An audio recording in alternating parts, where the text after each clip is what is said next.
It's a very good shot. Foul. And a miss. And a miss. Foul. Further away. And a miss. Have you ever found yourself giving away points from a foul and a miss early in a frame of snooker? How bad did it get? 4 points? 8? 12? Maybe even 16? Neil Robertson found himself in exactly that situation, except the hole went much, much deeper. Foul. Very useful points for Jack Jones. Foul. And a miss. Foul. And a miss. I don't think I can count that Foul. many. How many And a goes miss. is that, Dominic? Foul and a miss. Bet you the referee's Foul and a enjoying miss. that. Foul and a miss. By the time it was over, he'd given away 59 penalty points. At that point, most players are already thinking about the next frame, but Robertson didn't. What followed was a slow, ruthless fight back, turning one of the worst starts imaginable into a frame he suddenly had a real chance to win. All right, we're going to talk about some snooker today. The Welsh Open was on during the week, and there's actually quite a few interesting things to talk about. I'm going to start here. This is a quarterfinal match with Jack Jones, Neil and Jack Jones. So this is Jack at the table. I'm just gonna let him play this shot.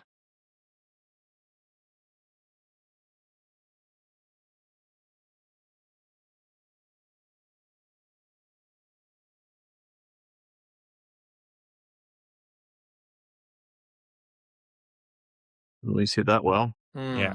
So Jack has played an excellent safety here. Yeah. So Neil's got a 2 cushion escape thin off the red.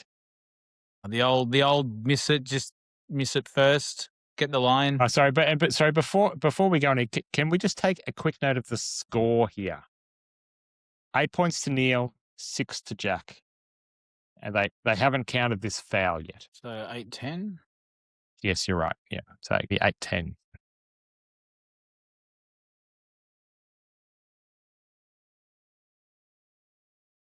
Ooh. I'm just going to speed up a little bit. So he hit the pink this time. He actually missed that one by a mile.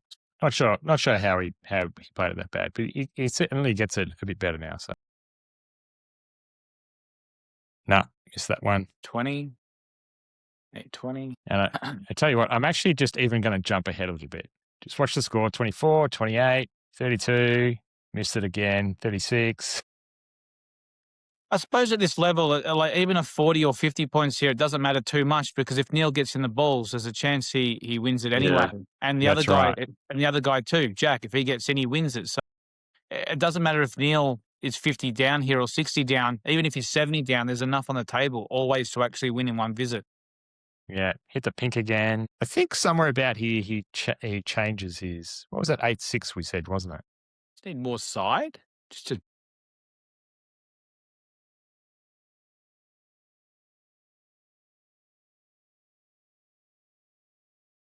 He's getting further away. Yeah, a couple of them he nearly shaves a coat of paint off there. I think he's decided here I need to go off the side cushion, change my shot. Hits the black. I thought it looked like he hit the red then. No, he hit the black first. I'll play it for you again, but it's definitely black first, this one. And I'll slow it back down for you. Here we go. Yeah. Black first. Black first. They're right. So to get there, another 7. Oh, so they do it for us. Definitely black first, for sure. So tell me Jack doesn't come in here and miss his opening pot. No. No, there's way more sagas in this frame. Really? Yeah. I wonder if he can get to 200 points. I don't know. What do you think? I'll try and get to the next shot. You know, if I was Neil here, I'd just belt it, smash all the reds everywhere, and then make the ref actually. Now, this is interesting. I won't actually bother going through this, but the commentators think that he fouled again here, but the ref does not call a foul. So, was that the second shot? This is the second attempt. Well, no, That's I think close, isn't it? That's much close. No, that's close. red. Yeah, I think that was red. Yeah, That was really close. Yeah. Anyways, so for anyone who hasn't done the tally, 55 points Neil gave away. Which Which isn't And- much realistically in the context of what's out there. That's right. Yeah, there's still plenty of points on the table. Like, you know, It looked like same time. I was red yeah, first. that That one was red first. Red? Yeah. it was certainly closer. It was certainly closer. The commentators seemed confident, and I was like, I'm not that confident having seen that. Yeah, now I'm going to go forward a little bit because there's actually an interesting shot coming up. So it's amazing after all that, like Jack is still sweating over this frame. Mm. Yeah, that's right. So I'm going to. But if you play C grade down here on a Wednesday night, you're actually already won. So there is actually Neil gives away another 4 points in another miss. I think this is the second attempt. The first one he was just short. So there's another 4 points for Jack. So he's given away 59 points in penalties so far. Race This is to 4 as well. This is the interesting shot. Yeah, watch this one and tell me what your reaction is.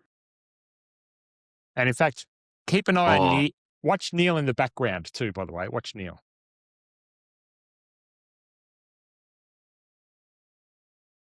Oh. He's walking Neil's around like it's a foul. Neil's like, that's a push. He tell you what, he's hit that very good. I thought there's no way he can hit that without it being a push shot, but that white gripped very early. If that was a push shot, you think the white would kick Come out forward more. another foot or two, and then the bottom would grip. From But our that's angle, sorry. Here we go. Yeah, you can watch this. From It's hard. our angle, it looked good. No, that's good. I find it actually hard to tell because the cue is blocked by another red. You can't see the cue boys on the angle. Can we go back to the side angle one, or are they going to do it? I think they will replay it. To Jack's credit, he immediately says, "Let's go and have a look at it."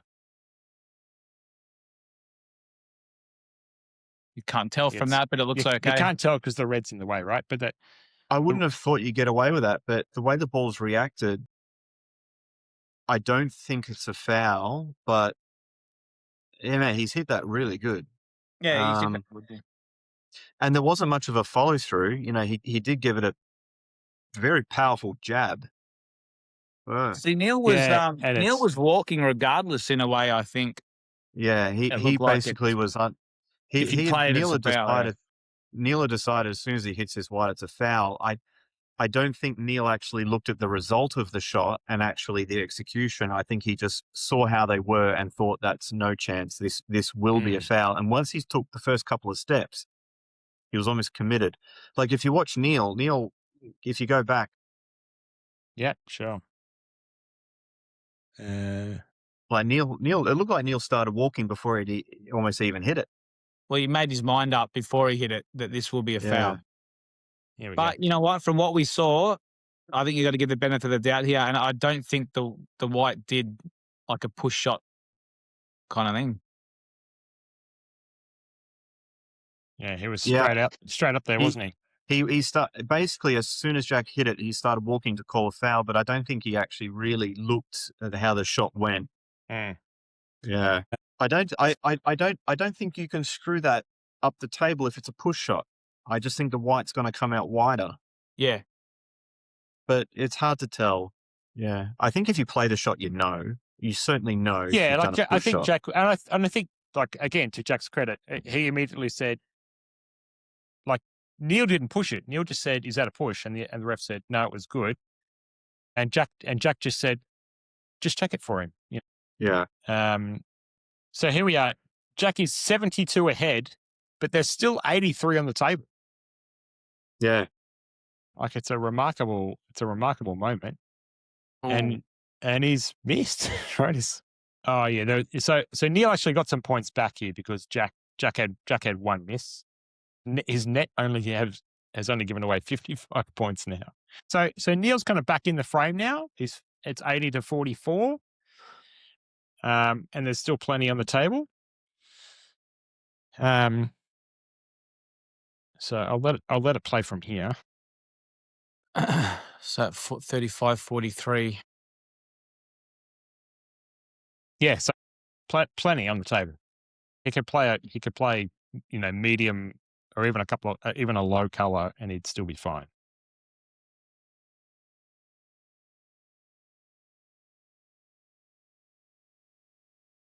That's a good shot. Let's watch Neil play that again. Yeah, so he's got a good angle. Just an easy ball over the pocket. Yeah. Yeah, that's right. That's Plays it straight in. beautifully. Love the angle.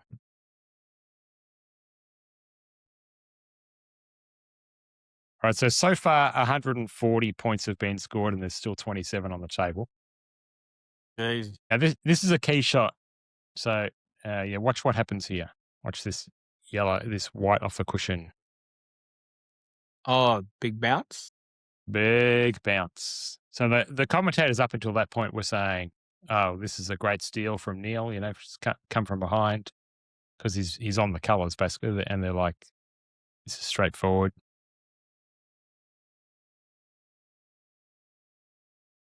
Yeah.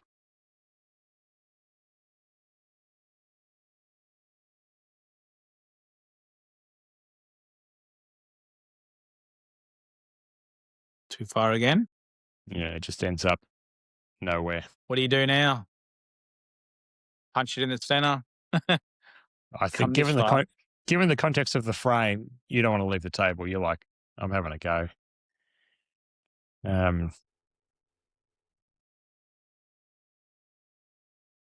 Yeah, we don't need to watch the rest of it, but like that was just an incredible frame, and you know, nearly pinched an amazing one.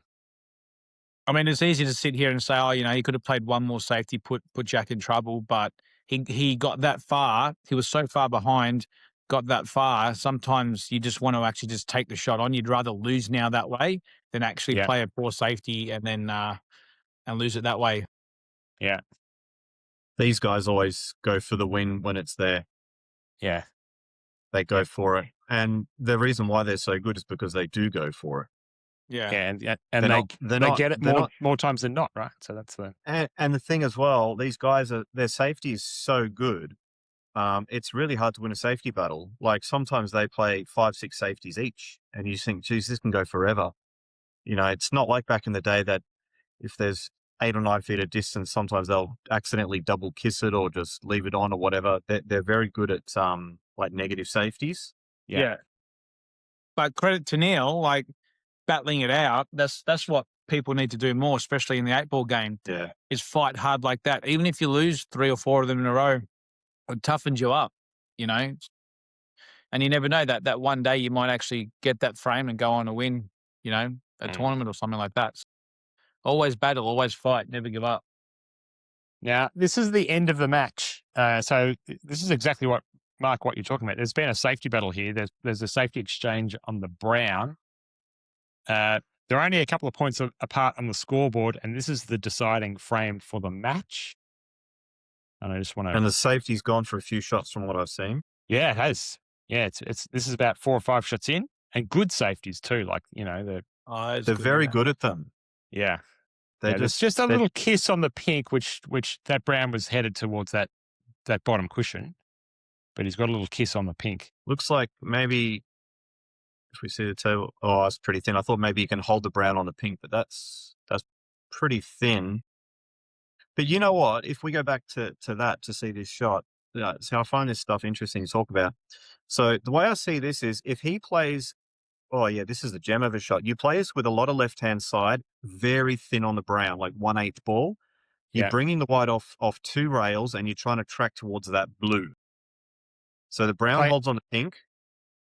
So the brown holds on the pink and the white goes towards the blue off 2 rails with maximum left-hand side. I see. Yes. And now the thing is, if you miss it, it's probably no harm done.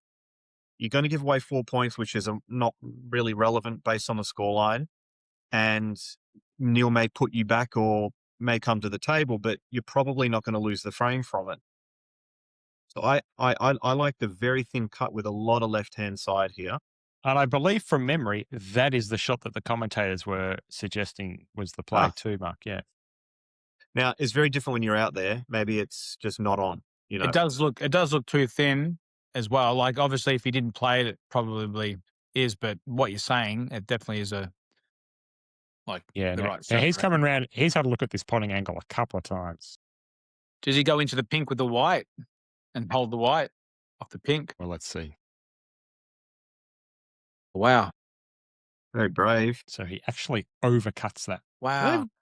They have Now- slightly gone away with it, with the brown landing hard on the rail. Yeah.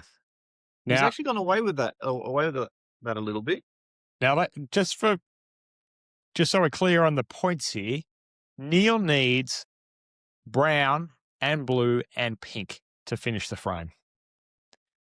And so he's got to go all the way down, all the way up, all the way down again if he's going to have any attempt at doing that. Is the brown frozen or is it maybe a little bit off? I don't know if they zoom in on it or not. It's very close to hard on the rail. What's he doing? Trying to screw back off it maybe, or middle right or top right or middle right? I don't know. It looks hard up, doesn't it? Screw back. Watch the center pocket. Oh, Wow. wow. That My is God. unbelievable. Ooh. So they're going to replay that one. What- Jesus. What an unbelievable shot that is. Surely they're going to replay it, yeah? I think so, yes. That's what I'm waiting for. That white is like Here we ball go. in hand. Like it's arcs and then takes, and you think it's not going to make it, but it just keeps rolling, keeps rolling, keeps rolling. Perfect. Can we see it from the other angle? So from this angle, so might have to go back about go back 40 to his first playing of it. Here we go. Oh, look. So rewind it and pause it after he hits the white. Hang on. I'm going to slow the play down for you. Oh, no, it is at 1 times. You want to pause like when on his follow through? Yeah. As his cue's pointing up. So see where the cue is? Yeah. A lot of the times when people play that, they don't have the cue power. The cue ends up in the air because they've literally just thrown their whole arm at it and it's just gone woof up in the air. But he's got so much cue power that his arm of course there's huge body movement and stuff because the cue has gone through that fast. Yeah. He's literally smacking his own body and you're going to have a lot of movement there, but the cues actually stayed quite low. That's probably the most cue power I've ever seen off a shot ever. That's crazy. That is. It's crazy. Yeah. Like he has. Hang on. Let's just go back to where he's hitting it from. Where's the ball? So he's basically just in front of the balk line, just past the balk line. So he's 10.5 feet down the table, to maybe 10 feet down the table, 12 feet back. Well, it's going on an angle, so it's probably on an angle. 13 or 14 feet back, right? Yeah. It's like a long pot for us on an 8-ball table. And the cushion does help bring it back, but not. It doesn't make the shot. No, that's right.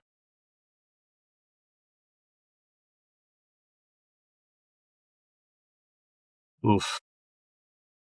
Now, there's not many people. You could have just about anyone on the Pro Snooker Tour play that shot if they're allowed to just have the cue end up in the air. Yeah. Amateur players can do that if they literally just throw the cue at the white just at that speed and have the cue up in the air and their body jumps off the shot and all that. But to stay down that flat and that low, it looks like it hurt his arm.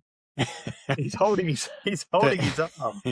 It's nice. I wonder if he whacked the edge of the table or something. There's a lot of force going through it. Yeah. That's the maximum right there. I swear he was holding his elbow. Now the drama hasn't finished yet, so let's keep watching. So remember, he needs blue and pink. He needs the pink as well.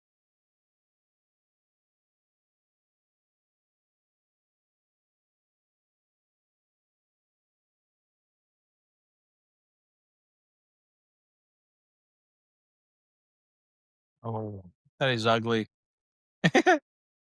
That is ugly. Yes. Ooh, I'm back. And they do look down. They do look down the line of this shot from the pocket as well. And now it's Neil's turn to actually play a semi. There we go. Ooh. Yeah, Shot. yeah. This reminded me of your pot to the center in the doubles. There was way more pressure on my shot, Marty. Way more pressure. How does a Robertson deal with this? I wondered. See, well, the thing is, he's got a full pocket. I had a ball in the way, blocking half of it. That's right. And I'm just amateur bum. But he does have to kind of jack up to avoid a push here as well. Right? And you're absolutely taking this on. I mean, the commentators are saying you cannot take this on. You cannot. No, you have to. No, you have to take this on. Neil just ignoring the commentary team. Jack Pray. You have to take this on. So a number of reasons why you take this on. For one, it's to win the match with a whole bunch of craziness in there. Yeah. And do you really want to play a safety there? Yes, an easy safety, and maybe they exchange, and maybe Neil wins it 2 out of 3 times because he's got the advantage by playing the first good safety. But that 1 in 3 times you lose and you're driving home for 2 hours, you're going to be thinking about the pink that you did not take on after just playing such a monstrous brown. Yeah. You really want to refuse the chance to win the match after playing that brown. And 2, he's played it as a shot to nothing. So at that pace, that pink most of the time will jaw and go up the table. Out. And all it's got to do is go up the table a foot. Yeah. Have a look at this and pace. Jack's not on it. Yeah. So if that misses... Definitely a good pace. Yeah. Yeah. If that misses, it's going to let it safe. And he's got a good wide as well. And 3, I'm probably backing Neil to knock that in 3 out of 4 times. Like his odds, so the safety exchange, he probably wins 2 out of 3 because he starts off with the advantage. And the pot, he wins more. If he takes the pot on, he wins more than that because he knocks it in more than 2 out of 3. And the time he misses, most of the time is going to land safe. Yeah, I was surprised that the commentary thought that he shouldn't take it on. After that brown, you're thinking, like, I can't miss, right? Yeah. I'm flying. Yeah. So sometimes you feel like it's just in the stars for you to win. Yeah. And you're like, the gods have gifted me this tournament. And if I don't take my chances, it's like you're spitting on their gift, and they will strike you down with cruel wrath for the rest of the year. That's right. Now, that was some good kind of video highlights, but there's a couple of other things to mention about this tournament. First of all, so Neil got beaten, I think, by Barry in the semis, Barry Hawkins. We spoke, I think, a couple of months back about Jack Blazowski when Jack won his first title. Widely considered one of the best players to have never won a title. Yeah. Jack, this was the Welsh Open. Jack made the final of this event. For making the final, he got himself £45,000 by making the final, which meant that he won the Home Nation Series bonus. He got the most prize money across the Home Nation Series, which is the English Open, the Welsh Open, the Scottish Open, and the Northern Ireland Open. That's the one that he won. So he came away with £150,000 bonus. Wow. Does that go towards his rankings, or is that bonus money separate? I think it's separate. No, I think it's separate. Separate. Yeah. I think it's separate, but a handy payday. Like I think he got 100,000 for winning the Northern Ireland Open, and that was his biggest payday at the time. He's finished the day and gone home with £195,000. Yeah, these guys, like these top snooker players like Jack and them, he makes good money, but it's an expensive lifestyle, and as well, you got to think that Jack might have another good 10 years in him, and he might be done. Like, not everyone's is a Higgins and can win tournaments when they're 50. Most of them are done by their mid-30s, you know, so they need to make enough money to then last a very long time, unless they're going to go on into commentary or exhibitions and all that sort of stuff where significantly less pay. They've got to be smart with their money. They've got to do the damage while they can. That's if they win as many tournaments like Higgins and Williams and all that. I mean, they're probably might only win a few major ones. I mean, the other guys, especially like Higgins and Williams, they won a lot, you know. Yes. Yeah. So I was trying to do the math. I'm reasonably confident because they haven't updated the rankings yet, but I think Blazowski is up from 22nd in the rankings to 18th in the rankings. The world champs are looming soon, and he's just outside the top 16. Titles are on so quickly. Yeah, It comes around so fast. Yeah, it's in May, right? Yeah. I feel like Xing hasn't had a time to enjoy it. Actually, he's done right, hasn't he? He's won another thing or two, and he's done well, hasn't he? He didn't disappear. Like sometimes these guys who win a world title, they can vanish. Yeah, was that his first event that he won, or he's got 5 titles to his name now? Right. Yeah. No, he won something. I think he won one before, and he's won 3 since. Yeah, including the he did win another Triple Crown event, right? Was it the UK or the Masters that he won? I think he's got. Sure. Yeah, I think he's won the Masters. I think. Yeah, he's been a great champion for sure. Yeah, one of the best players to watch as well. One of the very best players. He is so good to watch. Something about his style and his temperament and everything. It just looks like I don't know if you change anything. Yeah, so good to watch. Yeah, I don't think I've seen another player like it. It's hard to describe as well. He attacks the game well, I think. I have enjoyed watching. He got beat in this event, but I have enjoyed watching Wu Yiza as well. Like just similar aggressive style, just takes on ridiculous spots and gets them. Yeah. What do you like to see? Yeah, exactly. Beautiful stuff to watch. The Alex Pace of the snooker world, but gets them. And of course, congratulations to Barry Hawkins, who beat Jack Lazowski in the final there. He's picked up his 5th title now as well, and that's moved him up from 14th to 9th in the rankings. And 8th. Like Barry Hawkins, 5. Yeah. Shouldn't have got 5 titles. Yeah. I was surprised that it was that low as 10. well. Yeah, 10, 12. If you, I don't know how many like semi-finals and stuff he's made. Not like this is probably more of a testament to guys like Murphy and Selby and Higgins and Williams and all them for just how good they are. This will sound bad, but 5 is a big underachievement, I feel, for Barry. I think Barry is a phenomenally good player and has been for so long. Yeah. For him to not win a world title as well, I think would be probably, I don't know. You sort of write him off and you go, well, if he hasn't won one by now, he's not going to. But then he bobs up and wins a tournament and you're like, maybe he just can. You know? He's just super steady and consistent, right? Like he doesn't, people don't get excited about Barry playing, but it's a great break, but he's good to watch. He's a great break builder. Name. The Hawk, yeah. He'd be on the list for best players ever to not win a world title. He'd be a strong list on that, which it's a backhanded compliment, but I think it's still a compliment. Yeah, well, and he's had deep runs there as well, right? So did he make a world? Yeah, I was going to say he made runner up twice. I think made a couple of finals. So beat Neil in a semis in one of them. Right. Yeah. All right. So there you go. Bit of snooker today. Thank you, gentlemen. No problem. Appreciate it. You're welcome, boys. Fun as always.